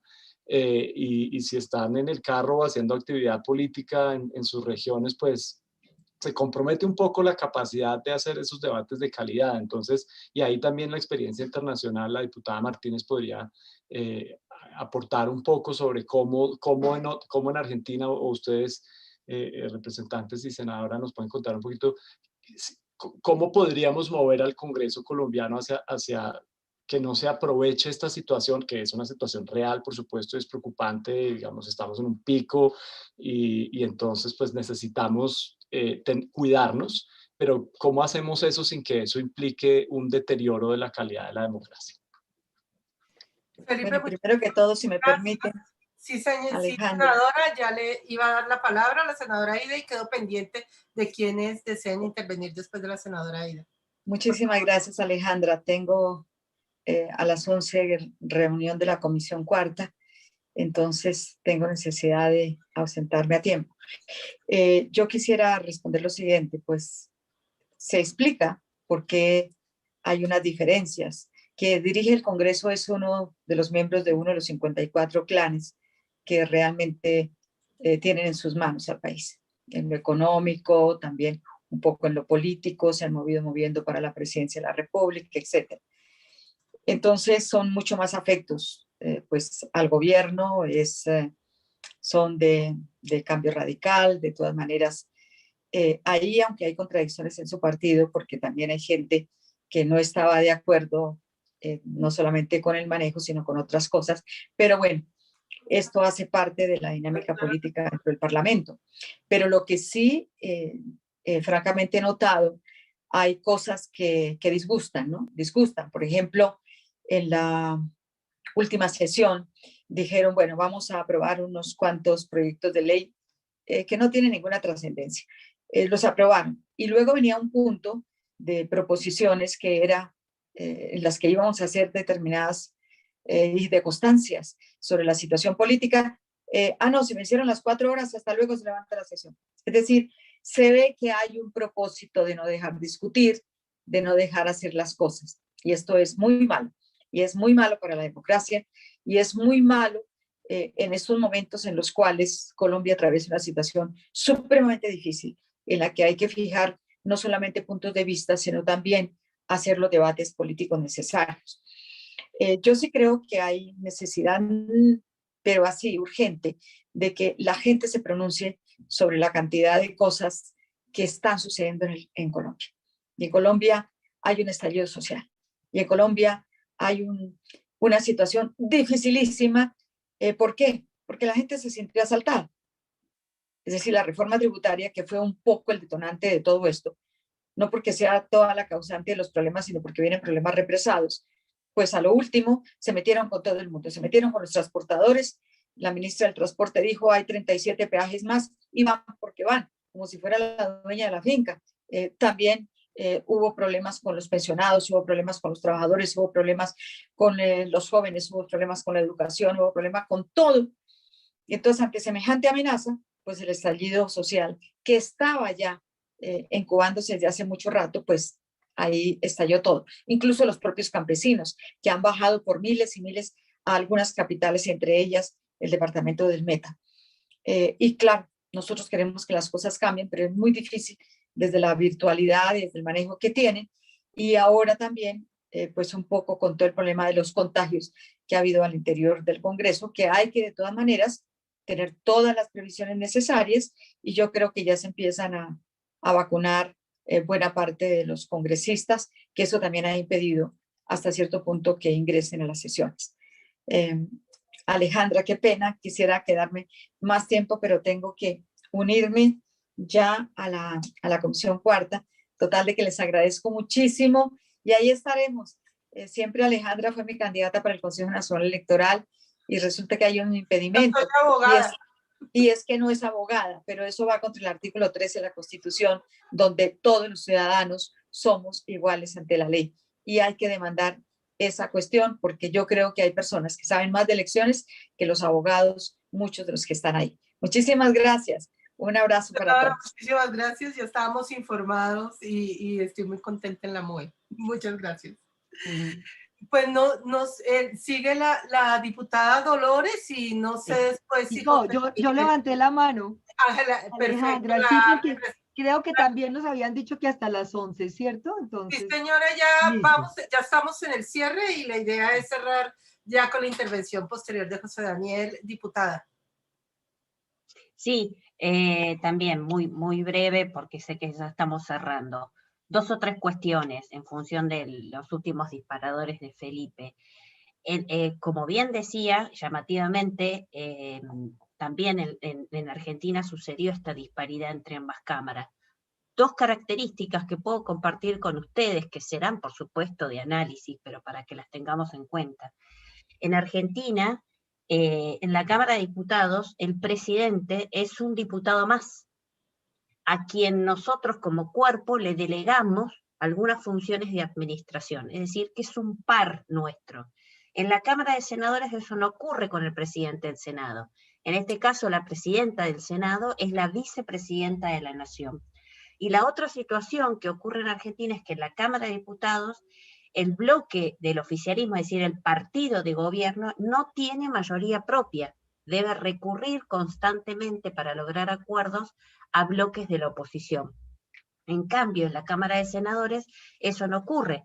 El partido de gobierno tiene una holgada mayoría propia y eso le permite avanzar sin necesariamente concertar acuerdos con el principal bloque de la oposición. Respecto a eso me parece que es como una foto interesante a la hora de analizar el porqué, ¿no?, de las disparidades entre ambas cámaras respecto a la toma de decisiones. Respecto al relajamiento, en Argentina y en la Cámara de Diputados específicamente, porque quiero decir esto, en la Cámara de Senadores, hasta diciembre del año pasado, si no mal recuerdo, no había un solo senador sentado en sus bancas. Solamente presidía la presidenta del Senado y un senador, el vicepresidente primero, que casualmente obviamente es de la oposición. Pero no había posibilidades de que ningún senador se sentara en sus bancas.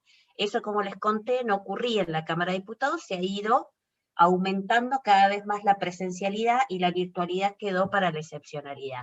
Salvo, y ahí me sumo al análisis que hace José Daniel respecto a si la virtualidad se convirtió en una herramienta que permita el relajamiento del funcionamiento o de las tareas que tenemos los legisladores, salvo en el caso de las comisiones. El caso del trabajo en comisiones, ahí sí ha habido una especie de relajamiento por parte de los grupos de la oposición que eran reticentes a tomar la virtualidad como regla, y se ha permitido en estos últimos meses de que tanto para las sesiones informativas de las comisiones, es decir, cuando no hay que emitir un dictamen, cuando no tiene que hacerse una resolución específica sobre un proyecto, pero sí vienen ministros o se hacen audiencias, sí puedan ser virtuales las comisiones, eso está permitido, y luego se permite que las comisiones puedan emitir dictamen, que es lo que decía recién, lo previo para que un proyecto arribe al recinto, siempre que haya acuerdo entre el presidente y el vicepresidente de la comisión, que en general son uno del partido oficialista y otro del partido de la oposición. Entonces ahí también, como decía José Manuel, se observa un relajamiento respecto al uso de la virtualidad, que antes esto no existía. Y solo para cerrar, con esto termino, quiero decir que también el balance es dispar. Yo creo que la virtualidad es una modalidad, que la tenemos que entender como una modalidad, es como el teletrabajo, ¿sí? Si nosotros la entendemos como una modalidad, es una herramienta que nos permite garantizar el trabajo legislativo en situaciones excepcionales. Entonces, eso tiene que entenderse sobre la virtualidad. La virtualidad no va a resolver los problemas de desempeño que tienen los congresos. Ustedes hablaban de que el Congreso colombiano entró a la pandemia con un bajo nivel de aceptación ante el público. En Argentina pasa lo mismo, y es una tendencia en la región y a nivel global. Los congresos son las instituciones peores vistas. Entonces, si nosotros creímos en algún momento que la virtualidad o digamos, las sesiones virtuales iban a redundar automáticamente en la modernización de las instituciones congresistas, entonces nos equivocamos. Verdaderamente el trabajo está en la política, ¿sí? En la Argentina se han visto cosas dispares. Nosotros bajo la virtualidad hemos podido debatir leyes como por ejemplo la legalización del aborto, que hubiese sido impensado, y lo hemos hecho de una manera muy aceptable democráticamente, pero también hemos tenido, o por ejemplo hemos podido sancionar el presupuesto general de la Nación, pero hemos tenido avances respecto a la reforma de la justicia, respecto a la quita de recursos, y eso no tiene que ver con la modalidad de la virtualidad, tiene que ver con los problemas que tiene la política en la Argentina, y en líneas generales que lamentablemente no estamos pudiendo solucionar a través de los congresos. Ahí es donde tenemos que poner el foco. Y entonces creo que la virtualidad y en todo caso el uso de las herramientas de la modernización de las instituciones tienen que servirnos para mejorar la calidad democrática y acercarnos más a los problemas reales de nuestros ciudadanos. Muchísimas gracias, diputada. Representante Ángela María, yo quisiera sumar a la reflexión que hace Felipe y a las preguntas que deja Felipe, es una última que también agradecería que José Daniel López la recogiera, y es si se sigue viendo la necesidad de una reglamentación en el Congreso o ese tema ya quedó ahí. No. Bueno, frente a los dos comentarios de Felipe y a su análisis de alguna manera, frente a lo que escucha de lo que ocurre en Argentina, que nos cuenta Dolores y lo que pasa en Colombia, creo que la enorme dificultad que tiene un ejercicio de la oposición de izquierda, porque pues recuerden que este país tuvo oposición de derecha cuando Juan Manuel Santos era el presidente. Pero de todas maneras, pues es una oposición de derecha que obedece a un país que se ha dirimido en un bipartidismo desde hace décadas, desde hace siglos. Y entonces a este país, en especial a la oposición de izquierda, le ha dado mucho trabajo en los ámbitos de la democracia abrir espacio para ellos.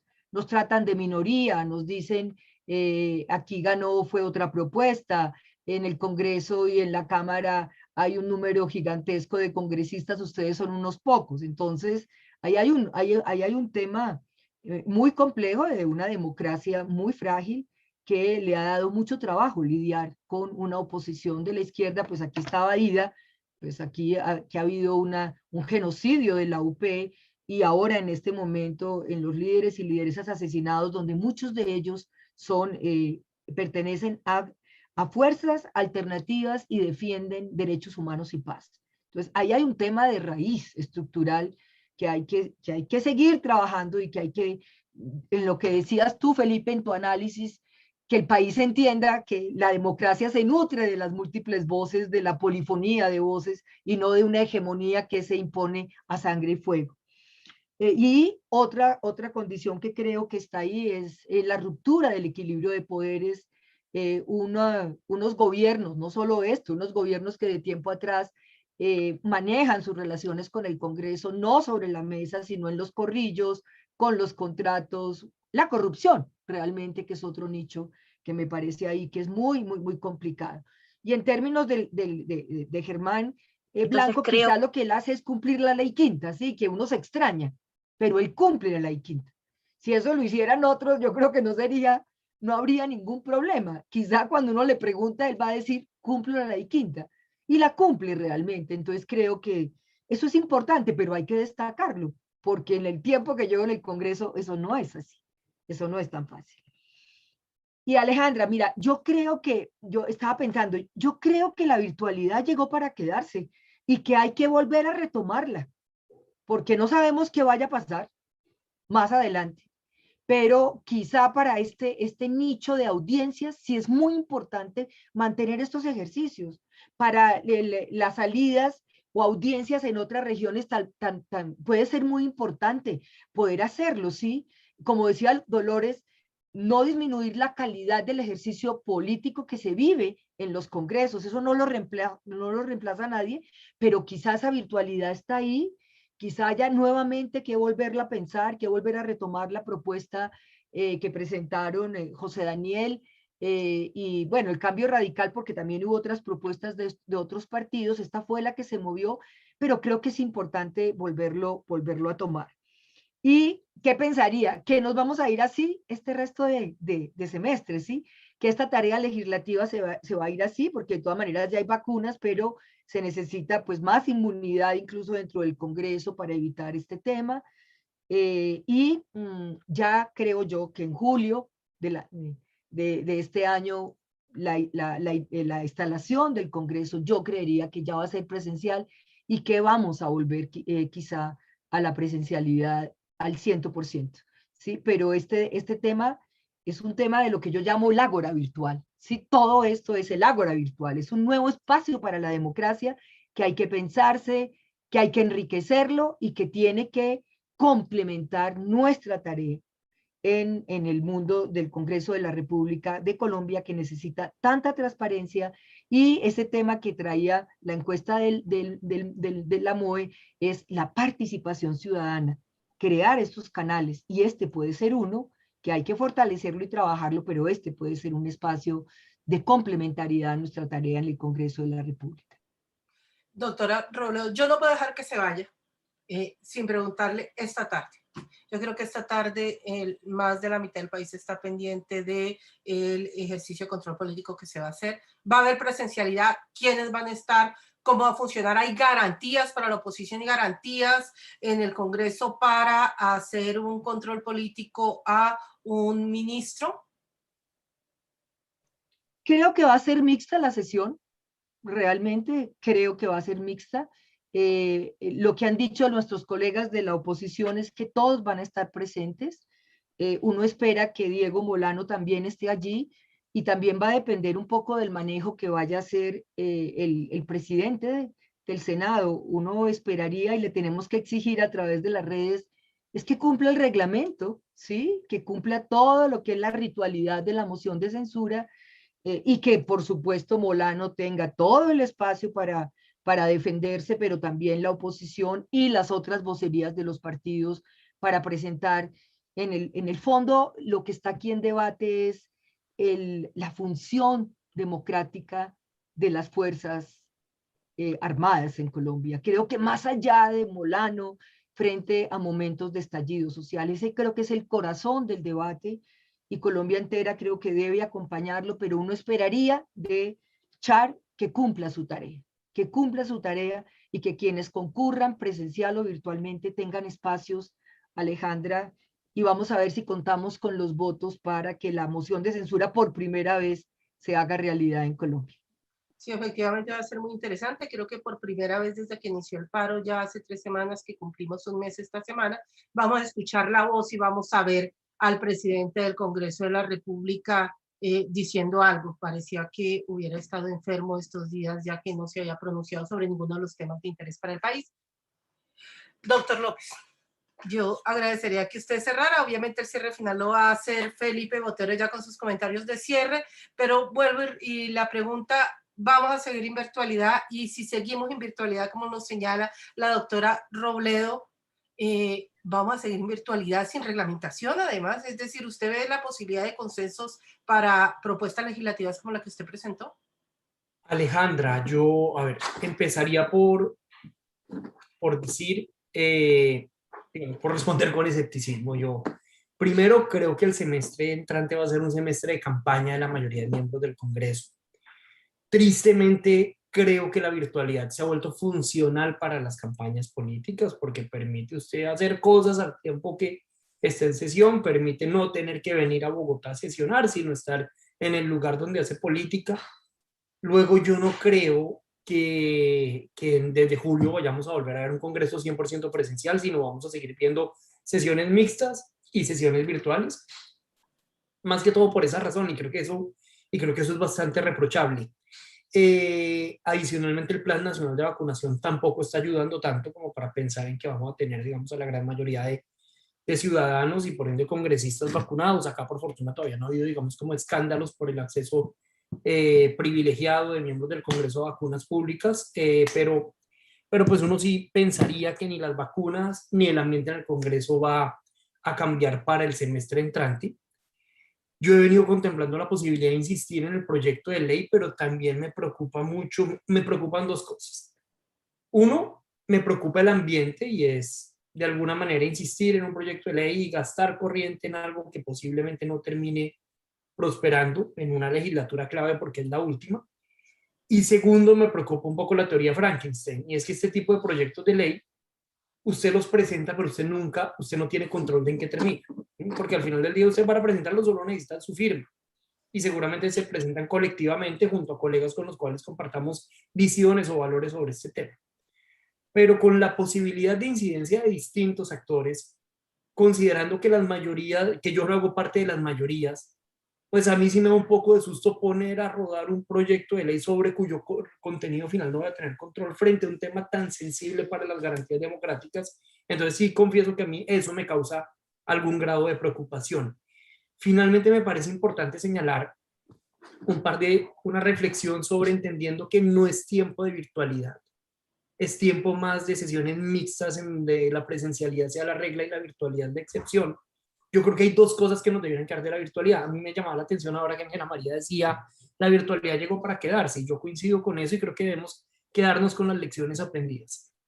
Tres cosas deberían permanecer fruto del aprendizaje de las sesiones virtuales. Esto es mega técnico, pero para la transparencia del Congreso es fundamental. Número uno, antes, si usted quería ver no la plenaria, la sesión de la Comisión Quinta de la Cámara, le tocaba irse a Bogotá, al edificio nuevo del Congreso, a dar la sesión. Hoy todas las sesiones, casi sin excepción, se transmiten por YouTube. Eso debiera seguir siendo así de aquí para adelante. Segundo, las audiencias públicas. Las audiencias públicas serán conversaciones entre bogotanos porque ningún académico de la costa Caribe o del Valle del Cauca, por mencionar dos ejemplos, tenía la facilidad de desplazarse hasta Bogotá, hasta el edificio nuevo del Congreso, para intervenir 5 minutos y dar su visión sobre un proyecto de ley. Yo me imagino que las audiencias públicas, no las sesiones formales del Congreso, no, las audiencias públicas que son para oír a la ciudadanía, deberían ser virtuales de acá para adelante o con congresistas en el recinto, pero la gente en las regiones pudiéndose conectar de manera virtual. Y número 3, las proposiciones. Digamos, yo creo que la fuente de del 80% de los escándalos, Felipe, del Congreso, han pasado por alguna proposición que alguien presentó. A mí eso fue lo que más me aterró cuando llegué como primíparo, y es que ser congresista es parecido a jugar bingo. Lo digo por lo siguiente: cuando uno va a jugar bingo a un casino, uno tiene que estar absolutamente concentrado en oír los números, y si usted se perdió un número, se le fue. Lo mismo pasa en el Congreso. Cuando está discutiéndose un proyecto de ley, usted tenía que estar oyendo al secretario general leer la proposición porque era el único medio de publicidad. Y si usted en ese momento estaba en el baño o un compañero le hablaba, se le iba esa proposición y no tenía ni idea de lo que se iba a discutir. Entonces muchos micos, los populares micos que se han presentado al Congreso, se tramitan a través de las proposiciones y de la facilidad que generaba el hecho de que el único que tenía el texto escrito, impreso, era el secretario. No los demás tratábamos de oír, y si nos desconcentrábamos un segundo, perdíamos. Y pues ustedes han visto una sesión del Congreso que ahí realmente la mayoría de la gente no presta atención. Entonces, creo que, ¿cómo nos hemos organizado? Todas las proposiciones hoy usted ya no las radica en secretaría, usted las radica en un correo electrónico. Y una vez se radican, el secretario le da a reenviar y le llega a todos los miembros de la corporación. Entonces, casi que en tiempo real vamos sabiendo qué es lo que va proponiendo y acá en la pantalla vamos viendo. Yo creo que ese control, digamos, transparente, visible, público de las proposiciones, así como las sesiones en línea y las audiencias públicas virtuales son cosas que debieran permanecer. Con eso cerraría, agradeciéndole mucho la invitación a Alejandra y a Felipe. Pues, doctor López, muchísimas gracias. Y ya cerramos. Felipe, por favor, tu comentario de cierre y damos por terminada esta sesión, casi que cumpliendo lo comprometido hasta las 11 de la mañana. Entonces, Felipe, te dejo para el cierre de la sesión. Bien, y para no extendernos, lo voy a hacer muy breve. Lo primero que quiero hacer es darle las gracias a todos ustedes y a todas ustedes por sus intervenciones. Es muy interesante oír de primera mano de quienes están viviendo en los congresos en Colombia y en Argentina esta experiencia que, bueno, digamos, la pandemia nos movió el piso a todos y por supuesto al Congreso y a la democracia. Lo que pasa es que tenemos que ponerle mucha atención a lo que está pasando en términos democráticos porque eso nos impacta muchísimo.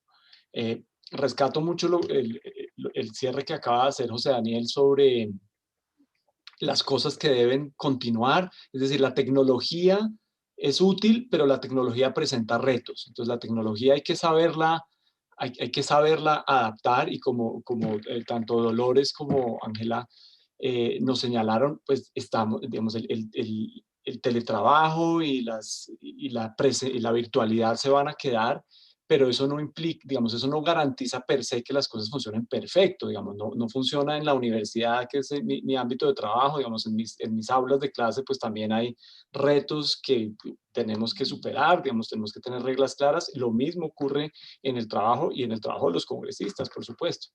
Entonces, necesitamos unas reglas claras para garantizar que los debates son debates de calidad y de profundidad, que se respetan las reglas de la democracia, que no se utilizan estas herramientas tecnológicas como una herramienta para acallar las voces de la oposición. Y todo esto pues hace parte de la adaptación que tenemos que hacer. Bueno, ya llevamos más de un año en pandemia y alguna adaptación hemos vivido, pero pues tenemos que continuar empujando para que estas nuevas tecnologías y esta nueva realidad no implique un deterioro de la democracia que yo creo que ustedes han señalado bien, como hay algunos aspectos preocupantes, pero por otro lado también hay unos aspectos sumamente positivos como los que recalcaba el representante López sobre la posibilidad de participación y digamos, la capacidad de la ciudadanía de estar pendiente de cosas que antes pues no podíamos hacerlo porque no eran transparentes o ocurrían a puerta cerrada. Entonces, pues bienvenida la transparencia y mucho ojo pues a que esto ocurra protegiendo la democracia. Y con esto ya doy por terminado. Muchas gracias Alejandra y todas las participantes.